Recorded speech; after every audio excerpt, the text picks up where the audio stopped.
পাবলিকে কয় যে আপনি এত উগ্র কেন ভাই। এটা আমার সিগনেচার, মানে এটাই আমার বৈশিষ্ট্য, বুঝছাও। বাংলাদেশে জাউরাদের বাম্পার ফলন হয়েছে, তাই আন্দারে কুন্দারে মাইন না দিলে না জাউরাগুলো ঠান্ডা হবে না। জাউরাগুলোর একটা বিশেষ বৈশিষ্ট্য আছে, ভাব দেখাবে হারকুলিস, কিন্তু আপনি যখন মাইর শুরু করবেন না তখন দেখবেন বিলাই হয়ে গেছে। সবাই ভাবিচ্ছে দাদা শুরুতেই এত গরম কে। আপনারা হাউকাও দেখতেছেন না, আইন শৃঙ্খলার অবস্থা খুব খারাপ। প্রফেসর ইউনূসের পুলিশ কোনো কাজ করতেছে না, রাস্তাঘাটে কোনো পুলিশ দেখা যায় না। একটা সভ্য দেশে রাস্তায় পুলিশ থাকে না। বাংলাদেশে সবচেয়ে বেশি ট্রান্সফর্মড হয়েছে পুলিশ, অবিশ্বাস্যভাবে ট্রান্সফর্মড হয়েছে। কোনো প্রাতিষ্ঠানিক সংস্কার ছাড়াই পুলিশের বিশাল পরিবর্তন হয়েছে। কি কি পরিবর্তন হয়েছে আসেন দেখি। 1 নাম্বার, দাঙ্গা পরিস্থিতি সামলানোর পদ্ধতি এবং শক্তি প্রয়োগের মাত্রা বদলাইছে। 2 নাম্বার, তদন্ত এবং অপরাধ উন্মোচনের দ্রুততা আসছে। 3 নাম্বার, পুলিশের ভেতরে গণমুখী এবং মানবিক চরিত্র উন্মোচিত হইতেছে।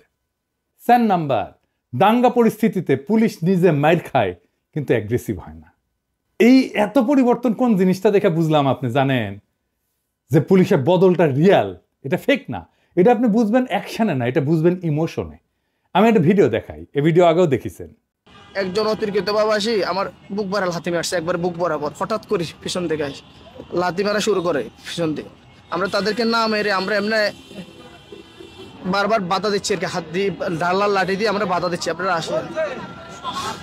হঠাৎ করে লাথি মারছে আমার। এই আমি রোজা রাখছি, রোজা ভাঙা যাবে না, এখন হাসপাতালের জন্য আছে। এই যে পুলিশটারে লাথি মারিছে বামপন্থীরা, আমি শিওর বামপন্থীদের একজন রোজদারকে এইভাবে মারার পরে রাতে গাঞ্জা দিয়া সেলিব্রেট করেছে হারামজাদারা। আপনারা এই পুলিশের কমিটমেন্টটা দেখেন। যে কোনো ডাক্তার বুঝবে যে তীব্র ব্যথা হইতেছে ওর। আমার ভয় হচ্ছে যে ওর লিভার টিভার ফাইটে গেছে কিনা, আল্লাহ না করুক, বা তার অন্ত্রের কোনো রক্তনালী ছিঁড়ে গেছে কিনা। অমিতাভ বচ্চন কিন্তু ঠিক একই রকম একটা ইনজুরিতে পড়েছিল কুলি সিনেমা করতে গিয়া। যাই হোক, পুলিশটা এখন কেমন আছে একটু জানায়েন আমারে, আমার খুব জানার ইচ্ছা কেমন আছে বেচারাটা। যেই পুলিশের এমন কমিটমেন্ট থাকে যে খোদা তাআলার আদেশের উপরে তীব্র শারীরিক কষ্টের চাইতেও ওষুধ নিয়ে রোজা ভাঙার বেদনা যার বেশি, সে একজন পিওর সোল, বিশুদ্ধ আত্মা। এইবার আমার দেশবাসীর কাছে প্রশ্ন, পুলিশ আক্রমণ করেনি, আপনারা জানেন। এই বামেরাই উস্কানি ছাড়া আক্রমণ শুরু করেছে, যে বাম কমিউনিস্টরা বাংলাদেশে বসে রোজদারকে এমনভাবে নির্মমভাবে পিটায় বিনা উস্কানিতে, বিনা কারণে। তাদের কেন আমরা বাংলাদেশে রাজনীতি করতে দেব? ছাত্র ইউনিয়ন তো হারমোনিয়াম বাজাবে, মারপিট শুরু করলো কেন? কারণ সামনে বাম পিছে আওয়ামী লীগ আর কলকাঠিনার ইচ্ছে ইন্ডিয়া। দেখেছেন, নিউজ বেড়ে গেছে, রিপোর্ট হয়েছে। আর এই যে ভিডিওটা দেখেছেন না, এই যে গলা ফাটায় পিনাকির বিরুদ্ধে লড়তে হবে একসাথে। একসাথে মানে বুঝেছেন তো, একসাথে মানে হইতেছে আওয়ামী লীগ সহ আর কি, বুঝছাও। তার স্লোগান দিতেছে যে লোকটা, না দেখান এডিটর সাহেবটা ভালো করে দেখান, সে তার নাম হইতেছে রাসেল ইসলাম সুজন। ওর বিরুদ্ধে অন্তত 4 জন নারী 4 বার নারী নিপীড়নের অভিযোগ আনিছে পৃথক পৃথক ভিক্টিমের কাছ থেকে। এই লোক ছোটবেলা থেকেই নিপীড়ক। আর এই নীল শার্ট পরা ও ডাক্তার রুবেল, ওই হলো তার রক্ষাকর্তা, দাঁতের ডাক্তার, মিরপুরে থাকে। ওর বাপের একটা চেম্বার ছিল মিরপুরের পাশে, উঠি বসে বোধহয় 10 নম্বরে। এই রুবেলের কারণে কখনোই ওর বিচার হয় নাই, বরং অভিযোগকারী নারীরা একের পর এক রাজনীতি থেকে ছিটকায় পড়ছে। কেউ কেউ মিছিলে এসে ছাইড়াই দিছে। এই মজ্জাগত নারী নিপীড়ক আজ মাঠে নামিছে ধর্ষণ ঠেকাইতে। তামাশা দেখেছেন, তামাশা। তো উই তো লড়াই করবার চাই, তাই না? আবার না দেখান কেন লড়াই করতে চায়। পিনাকির বিরুদ্ধে লড়তে হবে একসাথে, লড়তে হবে একসাথে। পিনাকির বিরুদ্ধে, উগ্রপন্থীর বিরুদ্ধে লড়তে হবে একসাথে, লড়তে হবে একসাথে। উগ্রপন্থীর বিরুদ্ধে কমরেড, কমরেড গড়ে তোলো ব্যারিকেড, গড়ে তোলো ব্যারিকেড। Comrade, comrade. আমার ক্ষুদ্র ভ্রাতা আর ভগিনীরা সবাই তো পিনাকি। তোর যখন হাউস হচ্ছে লড়াই করার, আমার ক্ষুদ্র ভ্রাতা ভগিনীরাই লড়াই করে দেবিনি, কামে লেগে যান। অনেকে কবে যে আপনি এখানে অনিরাপদ করে দিতেছেন। ভাই, লড়াই তো উই করতে চাইছে, আমি তো চাই নাই, তাই না? আমি কেন ওর জীবনের একটা স্বাদ অপূর্ণ রাখবো বলেন? কেউ আমার কাছে একটা জিনিস চাবে আর আমি আমার সামর্থ্য থাকলেও দিব না, এটা তো হয় না, তাই না? এটা কি করা উচিত বলেন? লড়াইয়ের ভিডিও পেটায় নামাক, হ্যাঁ। আরসিবি বেকুর বাচ্চা, তোদের ওদের কয়ে দিয়েন যে আমি তো বেকুব না, যে গুতেরেস আছে ওই দিন আমি ঢাকার রাস্তা কিছু কইরা প্রফেসর ইউনূসের প্যারা দিমু, ওনারে বিব্রত করবো, দাবরানি যেদিন দাঁড় দিমুনি, হ্যাঁ ডেট আমি ঠিক করবো, হ্যাঁ খারা এমন ভাবে যেন সরকারও বিব্রত না হয়, বুঝছাও। এবার আসেন অপরাধের পরিসংখ্যান নিয়া, অপরাধ কি আসলে বাড়িচ্ছে? আমি 2024 সালের জানুয়ারি থেকে এই পর্যন্ত ফেব্রুয়ারি পর্যন্ত অপরাধ সংক্রান্ত সমস্ত তথ্য সংগ্রহ করছি এবং ফলাফলগুলো কিন্তু খুব সুন্দর। দেখেন বিপ্লবের আগে প্রত্যেক মাসে মোট অপরাধের সংখ্যা 14,000 থেকে 17,000-এর মধ্যে ছিল, কিন্তু বিপ্লবের পরে এই সংখ্যা নাটকীয়ভাবে কমে গেছে, 8,800 থেকে 14,500-এর মধ্যে নেমে আসছে। এডিটর সাহেব দেখায় দেন। তার মানে সামগ্রিক অপরাধের হার উল্লেখযোগ্যভাবে হ্রাস পাইছে, তবে কিছু নির্দিষ্ট ধরনের অপরাধ যেমন ডাকাতি, চিন্তা এগুলা বৃদ্ধি পেয়েছে, তাই না? কিন্তু এই ডাকাতি কেন বেশি হইল? আসেন এটা না বুঝে দেখি। আওয়ামী লীগ আতঙ্ক এবং অস্থিরতা তৈরি করতে 300 পেশাদার ডাকাত হায়ার করেছিল, দেখেছেন না? ওদের গ্রেপ্তার করা হয়েছিল এবং ওরাই কিন্তু কইছে যে স্বীকারোক্তি দিছে ওদের আওয়ামী লীগ ওদের হায়ার করেছে। আগে শুনতাম ফুটবল প্লেয়ার হায়ার করে, এখন দেখেছি ডাকাতও হায়ার করে। শুধু আওয়ামী লীগ না, বিএনপির কর্মীরা ডাকাতি করিচ্ছে। যে রাজধানীর শান্তিনগরে ডাকাতির সময় 10-12 জন যুবদল কর্মী অস্ত্র সহ ধরা পড়েছে। কেন্দ্রীয় যুবদলের কি অবস্থান কিছু কইছে?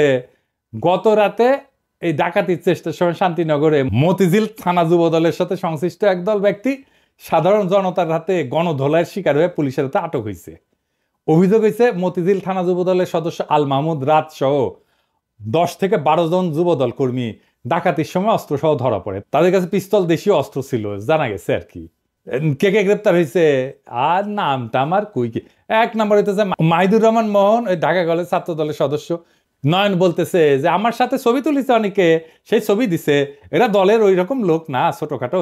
আগস্টের পর এই রবিউল ইসলাম নয়নি নিজে ইসলামী ব্যাংক দখল করতে গেছিল অস্ত্র সহ। একাধিক গণমাধ্যমে সংবাদ প্রকাশিত হইলেও দল কিছু কিন্তু করে নাই।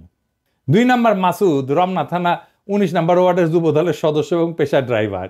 3 নম্বর নূর আলম, যুগ্ম আহ্বায়ক 19 নম্বর ওয়ার্ড যুব দল। 4 নম্বর আল মাহমুদ রাজ, যুবদল সভাপতি আব্দুল মোনায়েম মুন্না এবং রবিউল ইসলাম নয়নের ঘনিষ্ঠ সহযোগী। ঢাকায় আইন শৃঙ্খলা পরিস্থিতির অবনতি নিয়ে তাইলে আমরা কারে দোষ দেব? শুধু কি একটা ঘটনা? এই যে দেখেন 23শে ফেব্রুয়ারিতে চকরিয়া থানার লাগোয়া বাড়িতে ডাকাতি করতে গেছে বিএনপি নেতা সহ গ্রেপ্তার হয়েছে 3 ডাকাত। হ্যাঁ, বনশ্রীতে ওই যে মনে আছে না যে গুলি করে ডাকাতির কথা, সবাই সে কি কাউ লাগিয়ে দিছিল, তাই না? সবচেয়ে বেশি হাউকাউ লেগেছিল বিএনপি। তো ইউনূস অথর্ব, ইউনূস খারাপ, ইলেকশন দিয়ে সরে যাক, তারপর আমরা দেখমুনি ক্যাঙ্কা করে দেশ চালানো লাগে। সেই অথর্ব ইউনূস ডাকাত দলকে গ্রেপ্তার করেছে, স্বর্ণ উদ্ধার করেছে। আর 2 ডাকাতের পরিচয়ও পাওয়া গেছে, বুঝছাও। এক ডাকাত হইতেছে আওয়ামী লীগের পোস্টেড নেতা, আর আরেক ডাকাত বিএনপির পোস্টেড নেতা, স্থানীয় শ্রমিক দলের দপ্তর সম্পাদক। বিএনপি আর আওয়ামী লীগ মিলমিশ করে করিচ্ছে। আবার দেখেন মিরেশ্বরায় ডাকাতির সময় গণপিটুনিতে নিহত হয়েছে বিএনপির নেতা। আবার দেখেন সিসি ক্যামেরা ভেঙ্গে রাজধানীর বাসাবাড়িতে বিএনপি নেতার নেতৃত্বে ডাকাতি। আবার দেখেন নড়াইলে ডাকাতির ঘটনায় এনএসআই কর্মকর্তা এবং বিএনপি নেত্রীর ছেলে কারাগারে। তো এবার আসেন দেখি যে বিএনপি কি বলে দেশের এই আইন শৃঙ্খলা পরিস্থিতি নিয়ে। বিএনপির মিডিয়া উইং এর মিডিয়া সেলের ফেসবুক পেজ থেকে বলি, লিখিচ্ছে দেশ জুড়ে ডাকাতি চিন্তা এক ভয়াবহ পরিস্থিতিতে রূপ নিয়েছে।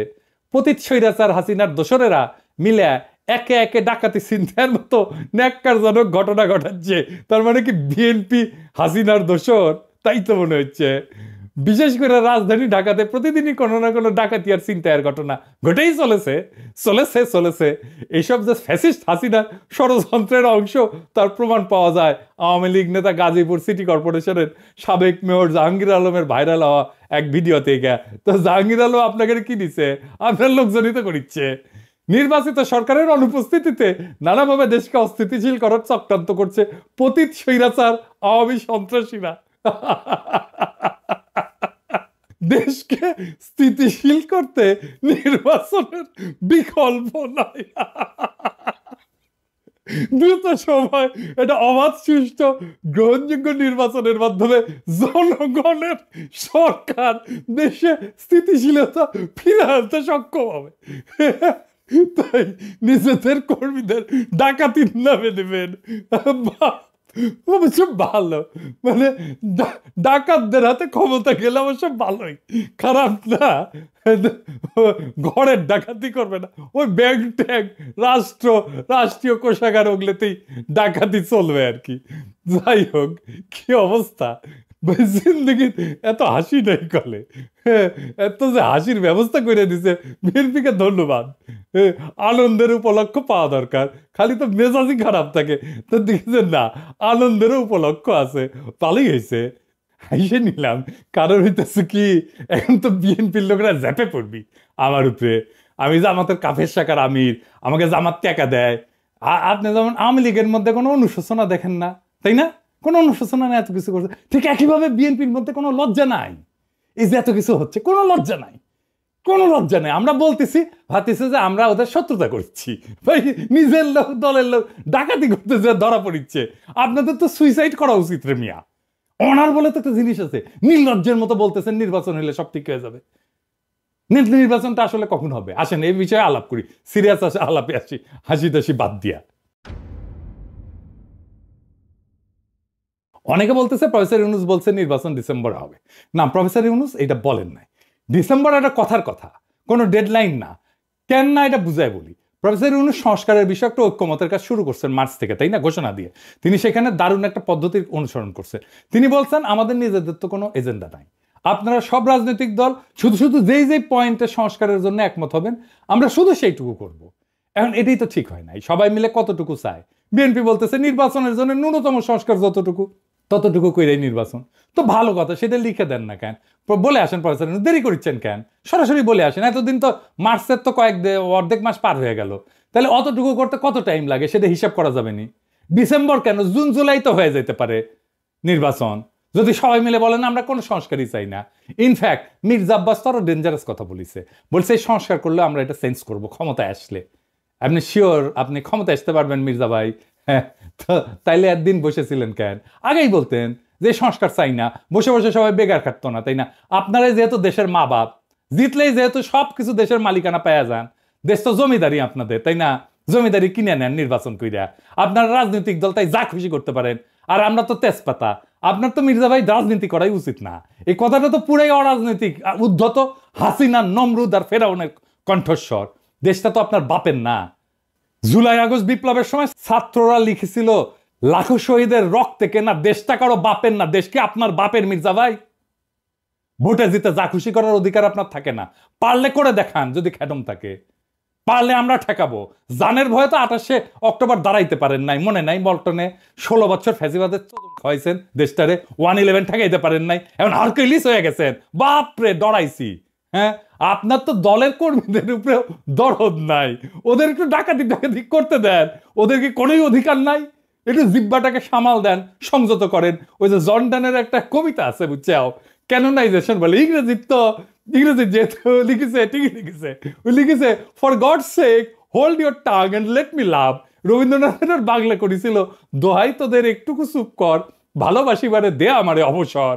বিএনপির ভাইরা, মির্জা ভাইরা একটু বলেন দোহাই তোদের একটুকু চুপ কর, ডাকাতি করিবারে দে আমারে অবসর। এইবার আসেন 32 নাম্বার নিয়ে কথা বলি। দেখেছেন সোহরাওয়ার্দীর বডিগার্ড যিনি জয় বাংলা হয়েছিল না, সে সিঁড়িটা কলে ভাঙেনি। আমি পই করে কইছিলাম মাটির সাথে মিশা দেওয়া লাগবি, কানে কথা যায় নাই। যখন জানিছি ওটা জিন্দা আছে তখনই কইছি ওই শিরিক মন্দির বানাবি হাসিনার দলের লোকেরা। ঠিকই বানাইছে, দেখেন কি করিচ্ছে, দেখেছেন